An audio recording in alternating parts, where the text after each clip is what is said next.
Hello sa inyo mga kasari, magandang hapon po sa inyong lahat. So for today's video, another sari-sari store update, sari-sari store tips na naman po ang i-share ko sa inyo. Ngayon kasi mga kasari, ngayong araw na to ako ay natutuwa dahil kahit medyo pa isa-isa ang bumibili po sa atin is malaki pa rin po yung benta ng tindahan. Nakaka-amaze lang mga kasari, di ba?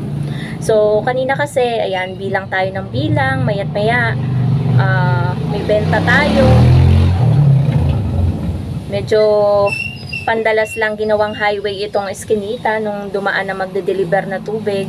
Noong nakaraan nga guys, share ko lang, yung Christmas light ng kapatid ko ay nahagip nila, naputol, kasi nga lagi silang pandalas, ginagawa nilang highway itong maliit na kalsada. So, maya pagsasabihan ko na yun kapag meron pa ulit silang nadali dyan na kung ano man, or baka makasagasa ng mga bata. Maraming mga bata dito guys sa loob, kaya dapat magdahan-dahan sila sa pagpapatakbo dahil hindi nga naman yan highway. So wag lang sana silang merong masasagasaan or masasagi na bata, talagang makakatikim sila ng salita. So ayun guys, balik tayo sa ating topic na ayun, medyo nga malaki-laki yung benta ng ating sari-sari store ngayong araw na to. Today is Thursday. So, share ko sa inyo kung ano-ano yung mga mabebenta, kaya medyo malaki yung benta ng ating sari-sari store ngayon. Ngayong araw na to guys, kasi may sabong ngayong araw na to. Bukod sa in demand ang ating cash in, cash out, lalo na ngayon ang cash out at load. Talagang naubos yung cash natin dito sa ating, ayan, 600 plus na lang yung natira dito dahil meron nag-cash out sa akin ng 11K kanina. So meron tayo agad na dagdag kita or tinubo na 220 pesos kasi sa 11K, kada 1K, di ba mga kasari, 20 pesos yung charge natin. Kaya naka 220 agad tayo na tubo agad-agad, plus yung mga iba pa, yung mga sa load pa, di ba? Di ba guys? Malaking tulong din ang GCash. So, bukod sa GCash, mabenta din guys yung ating soft drinks. Lalo na ngayong araw na to, nabihira lang naman bumenta ang ating 1.5. Ang dami kong nabenta ngayong araw na to ng 1.5 tsaka mga mineral water na tagi 1 litro. Plus, mabenta din po mga kasari yung ating mga mga pansit canton, ganyan. Yung iba pang mga inumin, mga coke mismo, ganyan. Lalo na guys, yung ating panindang sigarilyo. Hindi lang mga kasari, mga stick tayo nakakalaki. Dahil meron din guys bumili sa akin ng kaha-kaha. Kanina nga may bumili sa akin ng 2 kaha ng Camel, 1 kaha ng Marlboro Lights, at marami pang iba. Dumaan na naman yung magde-deliver. Ang sakit sa tenga ng preno nila. So wait lang mga kasari, meron lang tao. So bilang isang tindera, 'di ba mga kasari, talagang napakaligaya natin kapag napapansin natin na madaming bumibili sa ating tindahan at medyo nakakalaki-laki na tayo ng sales, 'di ba? So malaking tulong din yung kahit medyo patay na oras ay hindi tayo nagsasara ng ating tindahan para matulog or something, 'di ba? Maganda pa rin na kapag aalis tayo ay merong magbabantay kahit saglit ng ating tindahan, kasi nga may mga times na kahit patay na oras, kapag may pumunta, bigla yung bibilhin nila. For example, kanina nakalaki ako dun sa isang customer na kamagkano din, naka 300 plus, bumili ng mga panlaba, mga downy, ganyan. Ayun guys, meron lang dumaan. Mga downy, biscuits, ayan, bagong lipat sila. Pero dati, dito na rin sila nakatira. Bumibili sila or kapag pupunta sila dito sa tindahan, yung nanay nila ang bumibili, kaya maramihan na. Lahat kasama na kasi may maliit pa na bata na anak. Meron na naman guys dumaan. So ayun, ayaw niya na kasi napupunta pa kasi ang layo. Lagi niyang bitbit yung anak niya, buhat-buhat niya. Kapag pumunta pa daw siya, tinatamad na siya. Kaya kapag bumibili siya, maramihan na.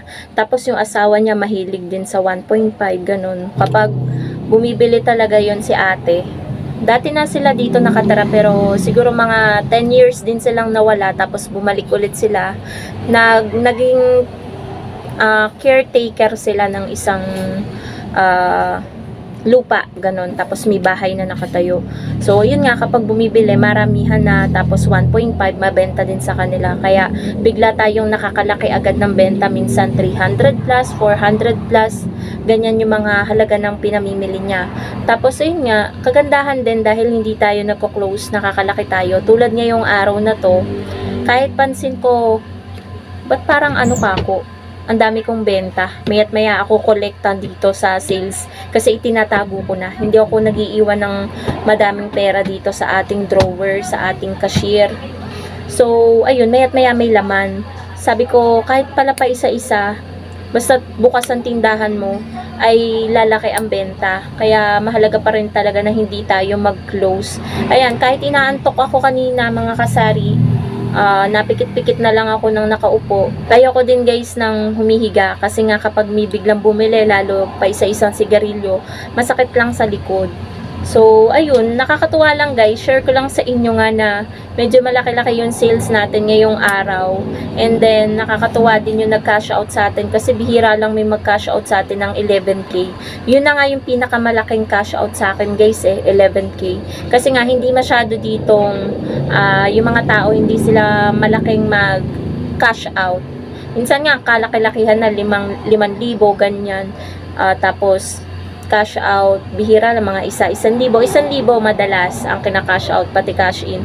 Pero yung mga nasa 10, 11K, bihira lang. Kasi kanina nga, ayun, gawa nga nung magsasabong. So, talagang ang laki ng budget nila sa pagsasabong. Isa pa din guys, na nagpalaki ng sales ko ngayong araw na to. Ano yun? Itlog po. Itlog ilan? 2. Magkano po? 10. Ayan guys, merong bumili. So habang tayo nagba-vlog ay nagtitinda pa rin tayo syempre, 'di ba? Dagdag sa sales natin. So, ayun nga, isa pa din na nakatulong kung bakit lumaki yung sales ko dahil nga mabenta yung ating panindang 1.5, lalo na guys, ang Coke 1.5. Hindi po tayo nagpapawala niyan sa rep. Kapag isa na lang yung natitira sa rep, talagang nagre-replace ulit tayo, naglalagay ulit tayo ng panibago para lumamig agad. Kasi nga, ngayong araw na to ay hindi, although medyo umambon ng bahagya, ay talagang tumirik din talaga ng napakainit ang araw. Kaya talagang bumenta yung ating mga 1.5. At the same time, meron ding mga nagsiuwian, ngayon lang umuwi. So, ayun, gather silang mga magpapamilya, kaya bumili ng 1.5. Kaya, malaki din talaga yung sales natin. Dahil sa 1.5, magkano 1.5 natin? 70. Nakailang 1.5 tayo ngayong araw na to, 'di ba?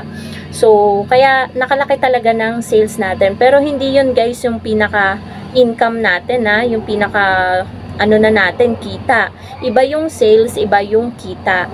So, porsyento lang yung kita natin doon, which is 10% lang. Pero kapag malaki 'di ba ang benta natin, medyo malaki-laki din yung kikitain natin. Kaya ayun, talagang super blessed ngayong araw na to. And thank you so much kay Lord dahil ayun, medyo malaki-laki nga yung sales natin at bihira lang yan guys na medyo malaki-laki yung sales natin at mabenta ang ating sigarilyo, GCash in demand at ating soft drinks. Yan yung mga nanguna na mabenta ngayong araw na to, which is yung mga mahal pa.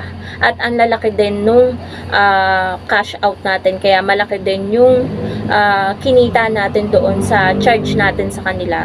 So yun lang mga kasari ang ating vlog for today. Sana nag-enjoy kayo sa mga shinare ko at na-inspire din kayo. At kung may nakuha din kayo na tips, 'di ba? Why not na i-apply nyo din dito sa inyong kanya-kanya mga tindahan. Meron lang guys dumaan, kapag bigla akong tumatahimik, ibig sabihin may biglang dumaan.